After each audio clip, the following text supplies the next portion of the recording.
How's everybody doing? My name's Mike, and we have Miss Puppy with us today. Yes, that is her name. Her name is Puppy.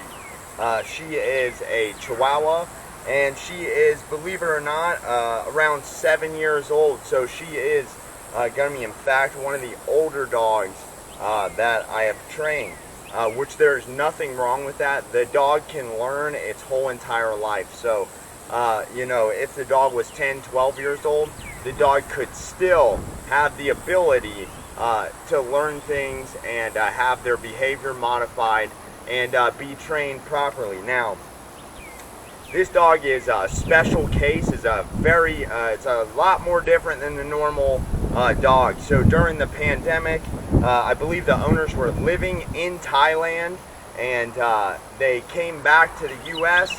and the dog had to stay in a boarding/training facility in Thailand for almost a year, I believe it was. It was during the pandemic. So, long story short, they get their dog back, and now the dog is biting at them, right? The dog's nipping, the dog is resource guarding is what they describe.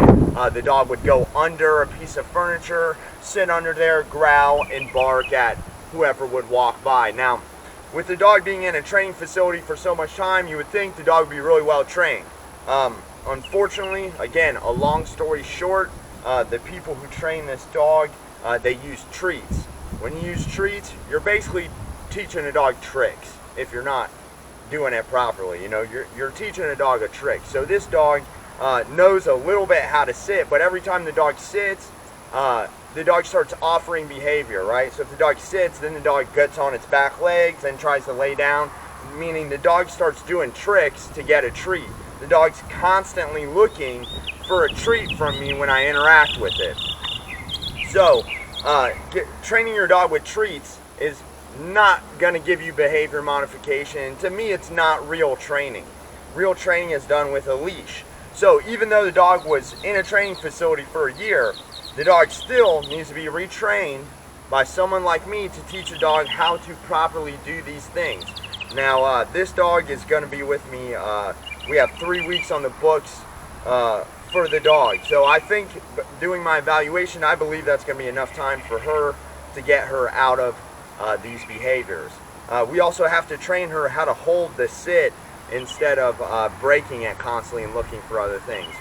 So if you guys follow along, you'll hear more about her story and have hopefully I can give more insight to the owner on why this would happen with the dog. And it actually makes perfect sense on why the dog would come back and be aggressive or be dominant with them when you use treats to train.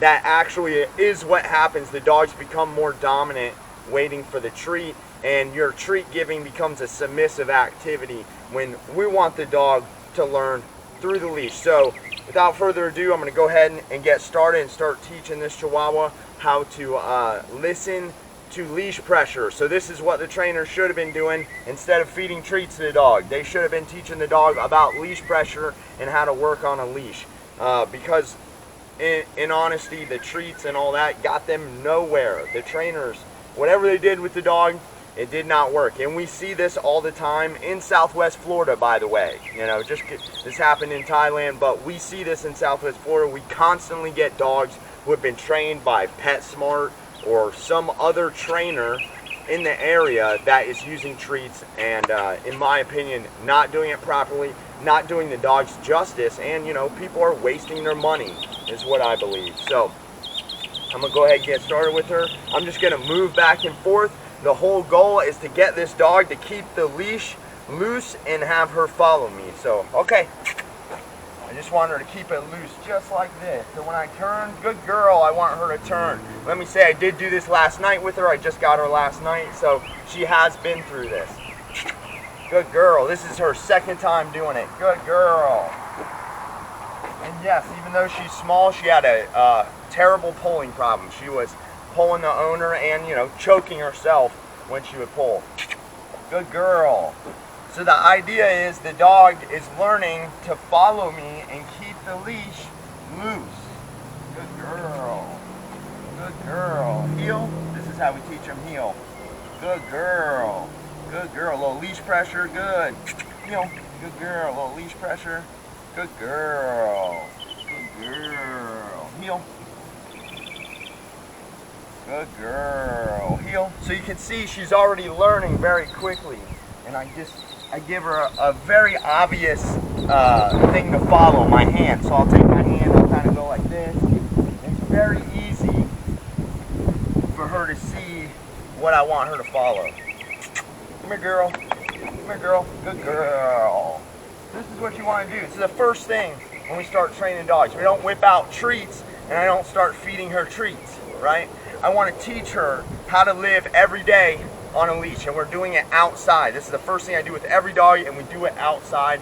I teach them outside to follow me on the leash, because with most people, the problem they're having with their dog is outside most of the time.